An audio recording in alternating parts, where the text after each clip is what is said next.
Welcome to Crime Documentary, where we uncover the darkest chapters of human history. Today's story will take you deep into the chilling events that shook Norway in 2011, a day when peace turned to chaos and safety dissolved into fear. Oslo Bombing and the Utøya Island Attack remain etched in the world's memory as one of the most horrifying acts of domestic terrorism. What began as an ordinary summer day spiraled into a nightmare, leaving a nation scarred forever. This is not just a story of crime. It's a haunting reminder of how one man's twisted ideology can shatter countless lives. July 22, 2011 began with the quiet rhythm of an ordinary summer day in Oslo.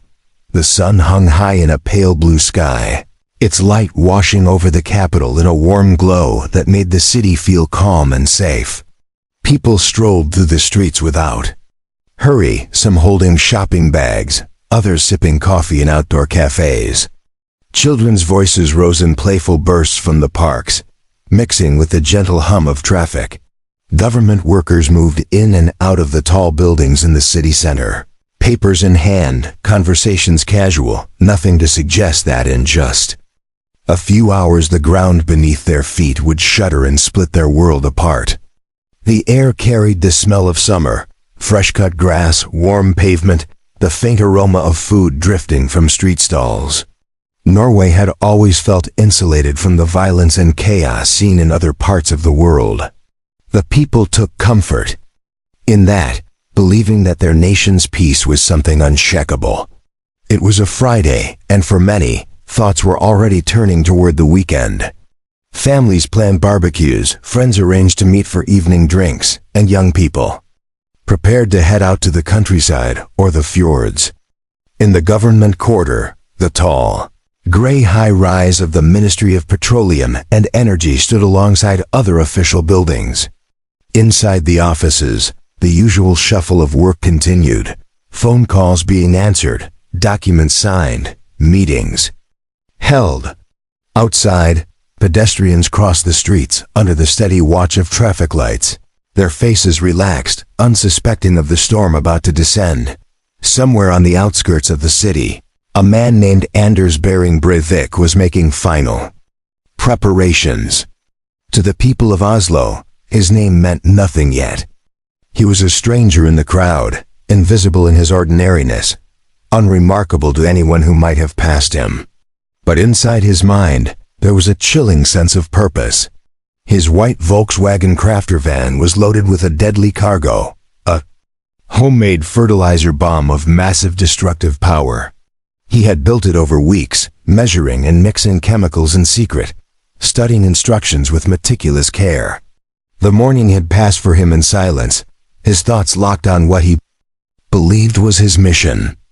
Every movement was deliberate as he steered the van toward the center of the city, blending into traffic as if nothing was out of place. Back in the government district, workers typed at their desks, the occasional ring of telephones echoing in the halls.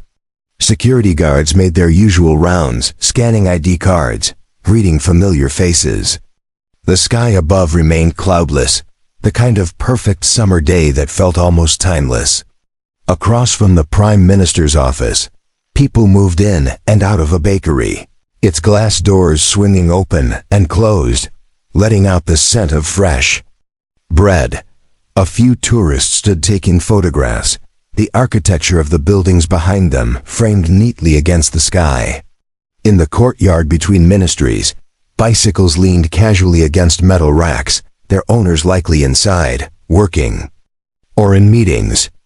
The rhythm of life was so normal, so steady, that it would take something enormous to break it. Breivik's van rolled into the area shortly after 3 p.m. He parked it on Grubbegata, a street that ran alongside the main government buildings, in a spot that did not seem unusual. The white paint of the van caught the afternoon light, making it look like any other service vehicle. He stepped out, dressed in a police-style uniform, a calculated choice meant to grant him the appearance of authority later in the day. To any passerby, he was just another official worker. He locked the van, walked away calmly, and headed toward another vehicle he had prepared for his escape. Inside the parked van, hidden from sight, was the bomb, over 950 kilograms of explosive material wired to a timer. The streets remained busy, the chatter of pedestrians unbroken. No one aware that they were walking within meters of death. At 3:25 p.m., the device detonated. The calm was ripped apart in an instant. The explosion sent a column of fire and smoke into the sky, shattering windows for blocks. The shockwave slammed into nearby buildings with terrifying force, ripping facades open, scattering glass and debris into the air like deadly shards. The Ministry of Petroleum and Energy and several surrounding offices were torn open, their interiors exposed like broken dollhouses. The sound was deafening, a deep, rolling boom that echoed off the walls of the city, followed by the sharp crack of breaking glass and the metallic clang of falling structures. People on the street were thrown to the ground, their ears ringing, faces stunned in disbelief. Cars parked nearby were crushed, their frames twisted by the blast. Dust and smoke began to fill the air, making it hard to see more than a few feet ahead. Screams began to pierce through the chaos. Office workers staggered out of buildings, faces cut and bloodied by glass. Some clutched at their ears, unable to hear anything beyond the high-pitched whine left by the explosion. Others stumbled barefoot, shoes lost in the wreckage. The once pristine streets were now littered with rubble, chunks of concrete, splintered wood, broken furniture hurled from the upper floors. Fire alarms wailed from every direction. Across the city, people stopped in their tracks, staring toward the thick plume of black smoke rising from the government district. Newsrooms were flooded with calls, early reports confused and chaotic. Was it an accident? A gas leak? No one wanted to believe it could be an attack. Within minutes, the first police units and emergency vehicles began to arrive. Officers moved quickly, cordoning off streets, shouting for people to get back. Firefighters ran toward the smoldering buildings, stepping over shattered glass, searching for survivors trapped inside. Medics knelt beside the injured, their hands moving fast to stop bleeding, to stabilize broken limbs, to reassure those in shock. Some victims were too severely hurt to speak, their faces pale, eyes wide. The air was thick with the acrid smell of burning materials, making every breath harsh and bitter. Journalists began to appear at the edges of the cordoned area, cameras rolling, capturing images of the devastation. In those first moments, Oslo felt as if it had been hit by an earthquake. The heart of the city, a place where people believed they were safe, had been ripped open. Office papers fluttered through the air like strange white birds, landing on the pavement among the debris. Shoes lay scattered, some belonging to those who had been carried away by medics, others to the dead who remained covered by emergency blankets. The sound of sirens was constant now, blending with the cries of the wounded and the shouted instructions of rescue workers. Witnesses spoke in broken sentences, trying to describe what they had seen: a flash, a roar, the sudden force of air that knocked them off their feet. One woman said she had been speaking to a colleague when the windows exploded inward, cutting them both with flying glass. A man described being thrown across his office as the walls shook violently. Another said he had seen a huge fireball erupt from the street where the van had been parked. The fear spread quickly through the crowd, whispers turning into shouts as people began to suspect that this was no accident, that Oslo had been attacked deliberately. Anders Behring Breivik, meanwhile, was already gone, moving calmly toward the next phase of his plan. The police and rescue teams had no idea yet who was responsible, nor did they know that the explosion in the heart of their capital was only the opening act of something far worse. While Oslo reeled from the shock of the bombing, smoke still rising in thick black clouds above the government quarter, Anders Behring Breivik was already on the move. He had prepared for this day with an obsessive, methodical precision, every step laid out in his mind long before it happened. Leaving the blast site behind, he drove calmly toward Utøya Island, a small, idyllic retreat located about 40 kilometers northwest of the capital. It was a summer destination, surrounded by the deep blue waters of Jordan Lake, a place where young people came together for laughter, debate, swimming, and songs around the campfire. That afternoon, it was hosting the annual summer camp of the Labour Party's youth wing, a tradition where teenagers and young adults from across Norway gathered to discuss politics, share ideas, and enjoy the outdoors. Breivik's white Volkswagen Crafter, now destroyed in Oslo, had been replaced with a silver Volkswagen van he had stashed earlier, complete with a police uniform and equipment to further his disguise. The plan had been rehearsed mentally countless times. The calm after the bombing was an illusion. He knew authorities would soon connect the explosion to a deliberate act, and security would tighten across the country. But he had calculated that by the time they realized he was no longer in Oslo, he would already be in position for the second strike. On Utøya Island that day, the atmosphere was lighthearted. The sun warmed the rocky shoreline, and the water shimmered under the afternoon light.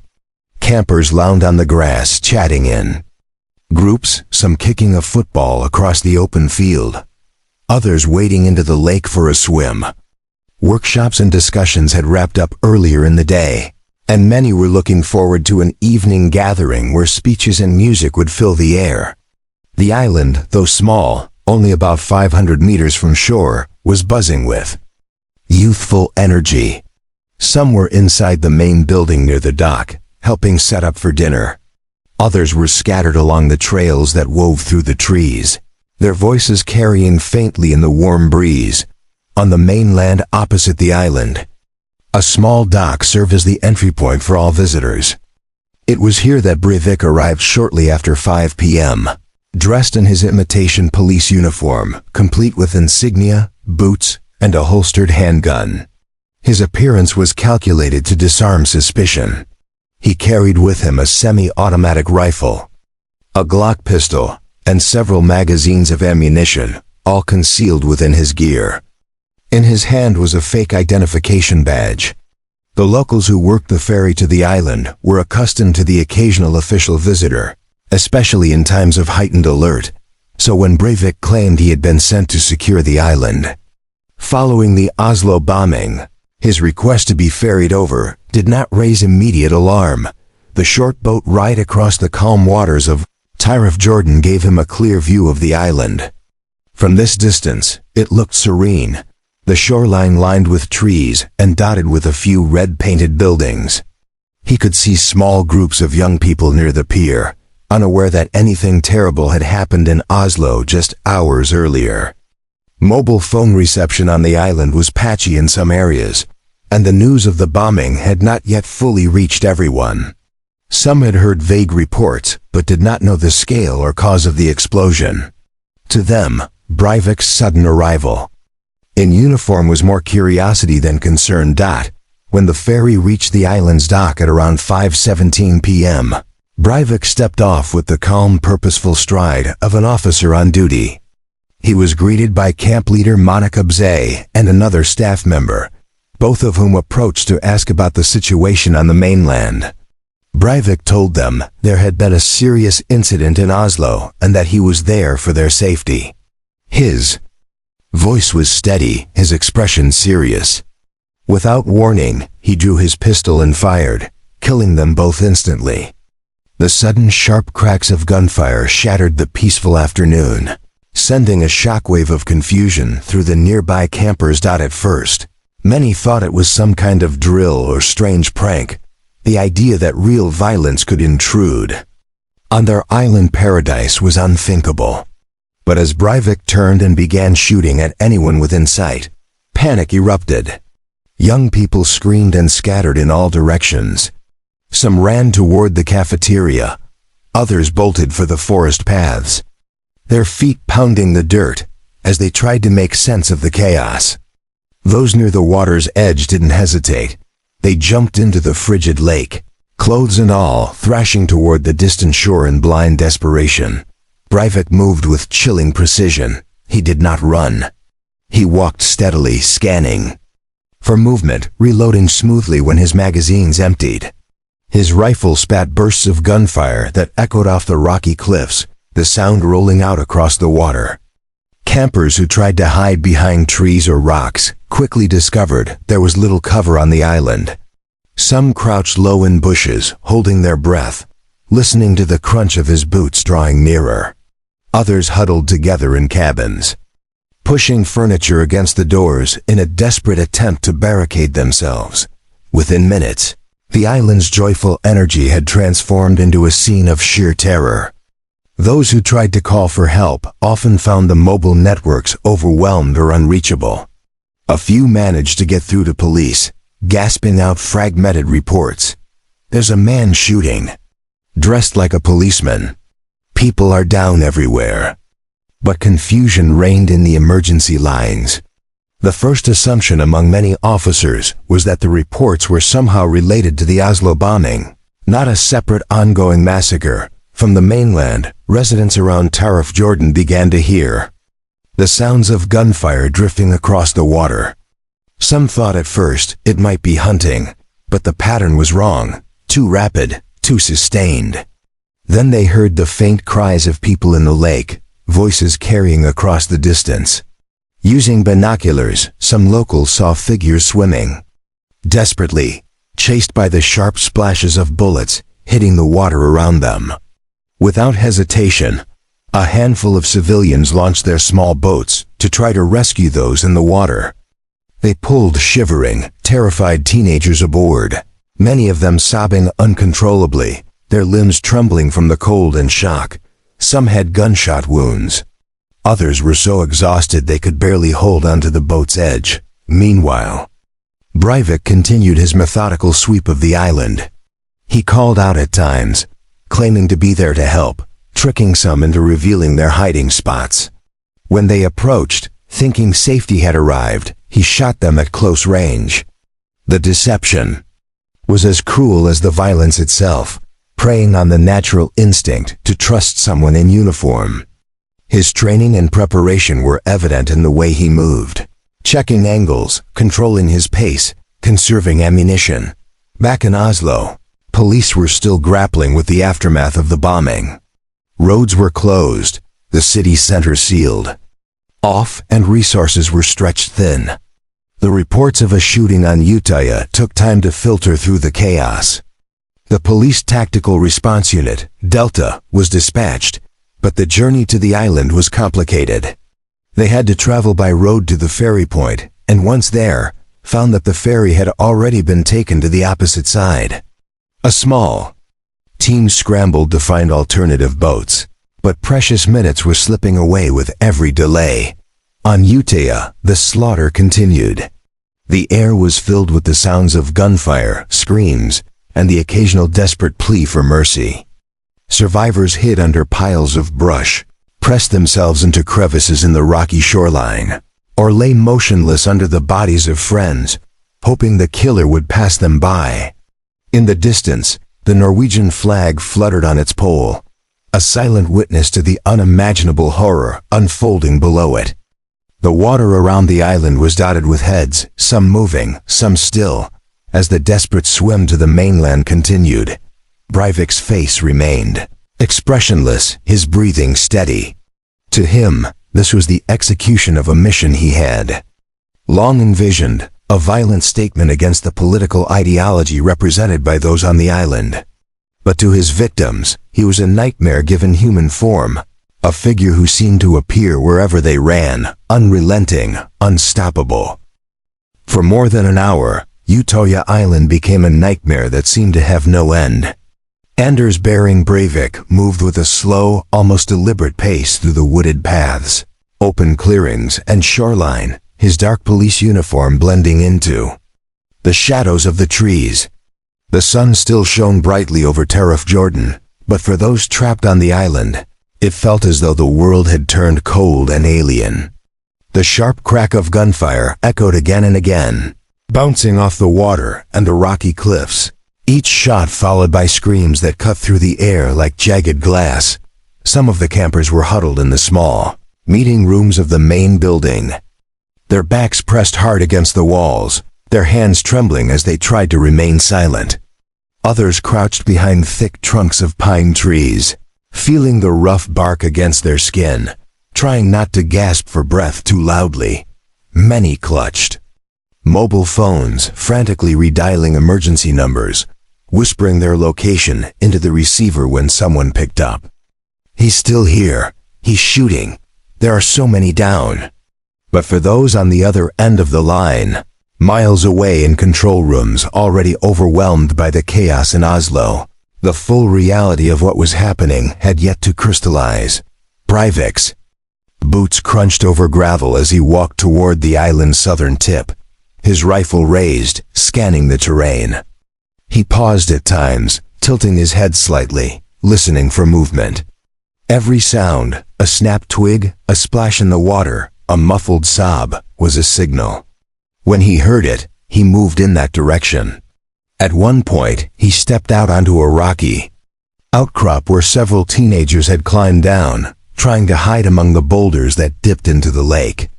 Some had pressed themselves into crevices, half submerged, the icy water numbing their legs. Breivik took aim and fired at those he could see. Bullets tore through the air, splintering rock and striking the water with sharp splashes. A few of the campers dove fully under, trying to swim away beneath the surface, but the cold and panic made their movements desperate and uneven.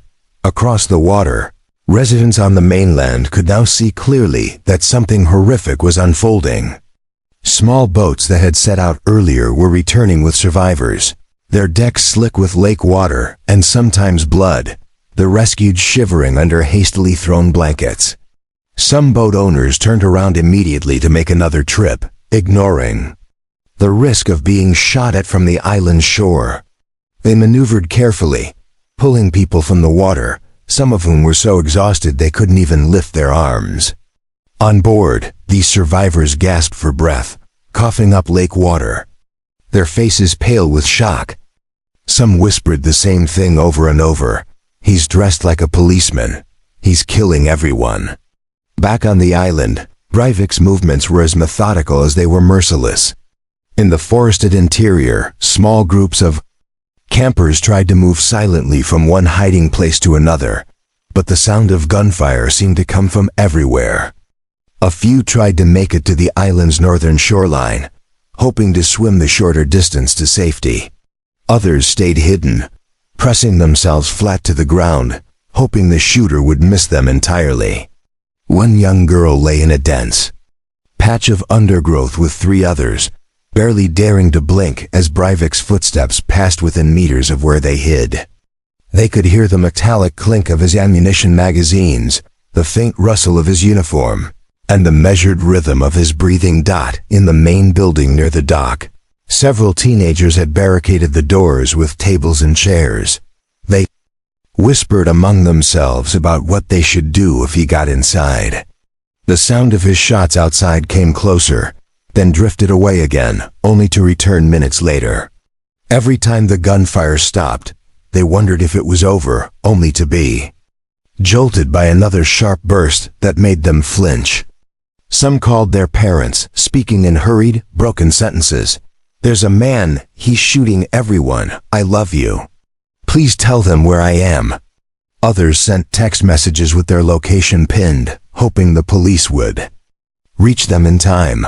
But time was slipping away. The Delta Unit, Norway's specialized police task force, was still making its way to the island. The road from Oslo had been choked with traffic and emergency vehicles. When they reached the ferry point at Utøya, they found it on the wrong side of the fjord, forcing them to look for private boats to transport them across. Every minute lost was another minute in which Breivik could continue his rampage. Along the rocky shoreline of the island's east side, the water was crowded with survivors trying to make it to the mainland. The distance was deceptively short, but deadly in the cold lake. Some swam with slow, steady strokes, their heads low in the water, trying to stay unnoticed. Others thrashed in panic, crying out for help. Breivik spotted some of them from a high point and began firing into the water. The bullets struck with small violent splashes, some hitting their targets, others missing narrowly. Those in the water felt the rounds pass close, the shockwaves tugging at them as they swam harder, lungs burning, hearts pounding. The island's terrain made escape difficult. Narrow paths twisted through dense woods, leading to abrupt drops or dead ends. Breivik seemed to know this instinctively, cutting off potential routes. When he reached the cafeteria building, he found it already littered with broken glass and overturned furniture from those who had fled in a rush. He stepped inside slowly, scanning the corners, but found no one. Outside, the cries and running footsteps continued, drawing him onward. He followed them like a predator tracking its prey. In some hiding spots, survivors clung to each other in silence, their bodies pressed together for warmth and comfort. The smell of gunpowder hung in the air, mixing with the earthy scent of damp soil and pine needles. Every few seconds, the island echoed with another shot, another scream. Some victims had tried to plead with him, raising their hands, but he did not respond. His expression remained fixed. His voice, when he spoke, was flat and cold, telling them it was too late. On the mainland, more and more boats were joining the rescue effort, their operators steering directly toward the island despite the danger. They pulled survivors aboard with frantic urgency, sometimes more than a dozen at a time. Some boats came back with bodies draped over the sides, covered in jackets or blankets. The urgency in their voices over the radio made clear that this was not an isolated shooting. It was a massacre. In the water, some survivors clung to floating logs or buoys, too tired to continue swimming. Others were hauled aboard by strangers, collapsing on the decks, sobbing with relief but also with the shock of realizing how many friends they had left behind. On the island, Breivik continued to move, pausing occasionally to reload, the sound of the magazine snapping into place carrying eerily in the open air. He was in no rush.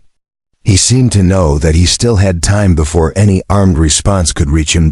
In the woods near the island's center, a group of campers lay face down on the ground, pretending to be dead. They had heard his boots approaching and dared not move, even when he fired into the trees nearby. One boy felt a branch above his head splinter from a bullet strike, but he bit his lip to keep from crying out.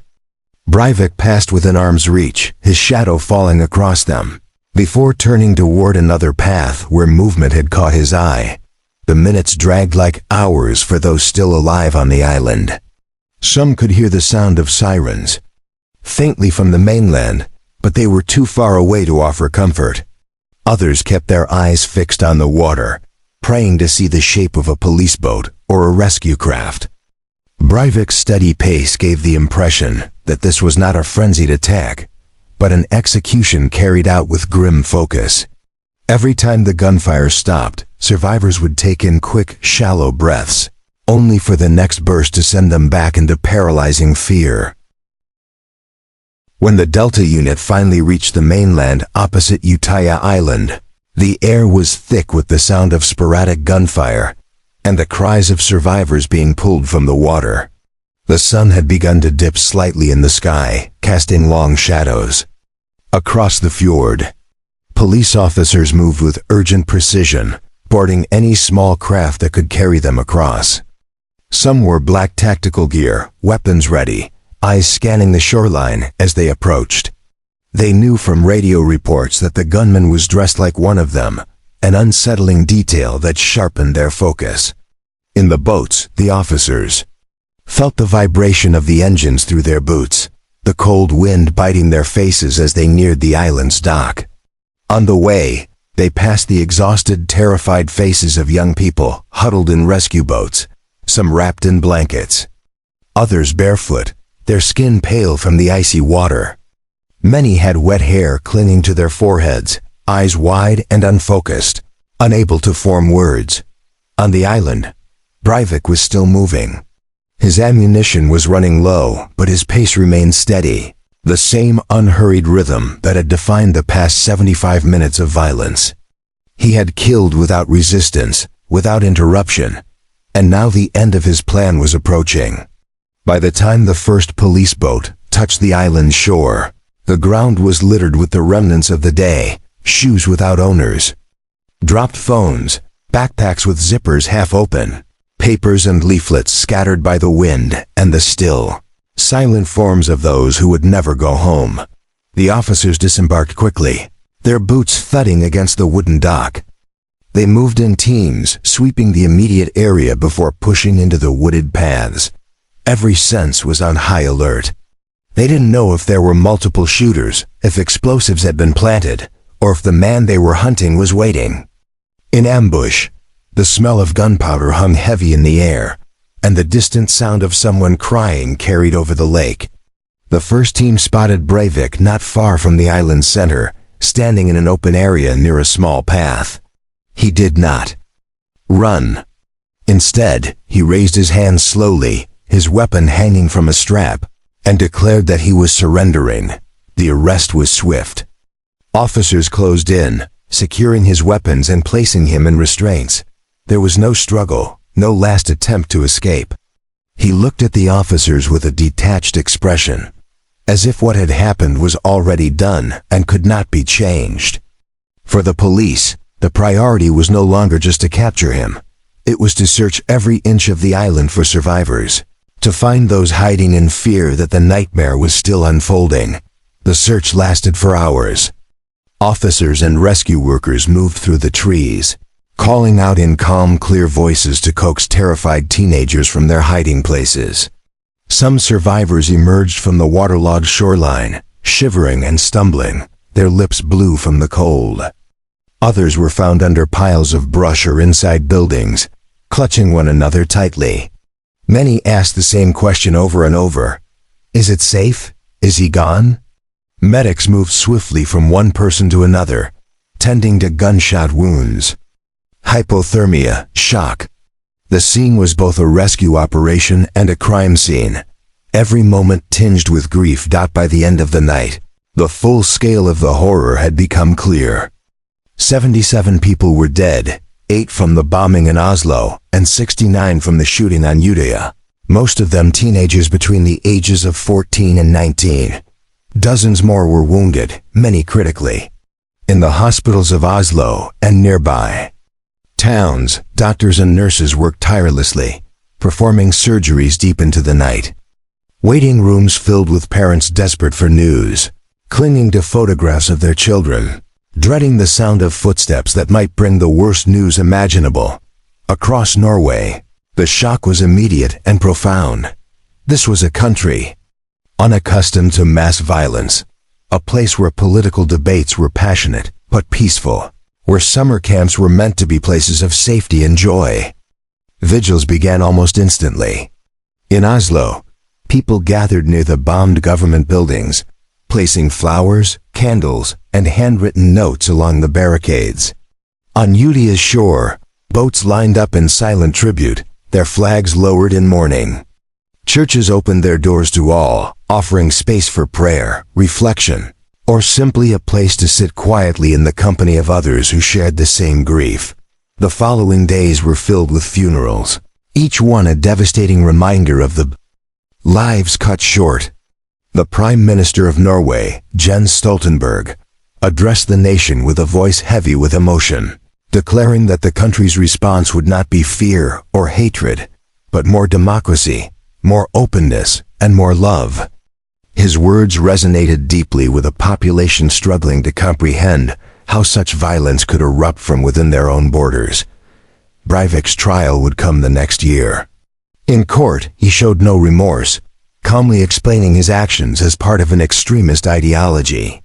Survivors and the families of victims listened, their faces a mixture of pain, anger, and disbelief. The trial lasted weeks, every day reopening wounds that had barely begun to heal. In the end, Breivik was sentenced to 21 years of preventive detention, Norway's maximum penalty, with the possibility of indefinite extensions as long as he was deemed a threat to society. It was a sentence designed to keep him behind bars for life without using the death penalty, which Norway does not have. Yet the real legacy of that day was not found in the courtroom. It was in the way the nation came together in the aftermath. Tens of thousands gathered in Oslo for a rose march, filling the streets with flowers as a symbol of peace and unity. The images of those streets, awash in color, lined with people standing shoulder to shoulder, became a lasting memory of resilience. Survivors began to tell their stories, both to honor those who had been lost and to ensure that the lessons of that day would never be forgotten. The island of Utøya was eventually reopened, transformed into both a place of remembrance and a center for education about democracy, tolerance, and the dangers of extremism. In the years since, the events of July 22, 2011, have remained etched into Norway's collective consciousness. For those who were there, the sounds, sights, and sensations of that day can never truly fade. For the families who lost loved ones, there will always be an empty seat at the table, a gap in photographs, a voice missing from conversations.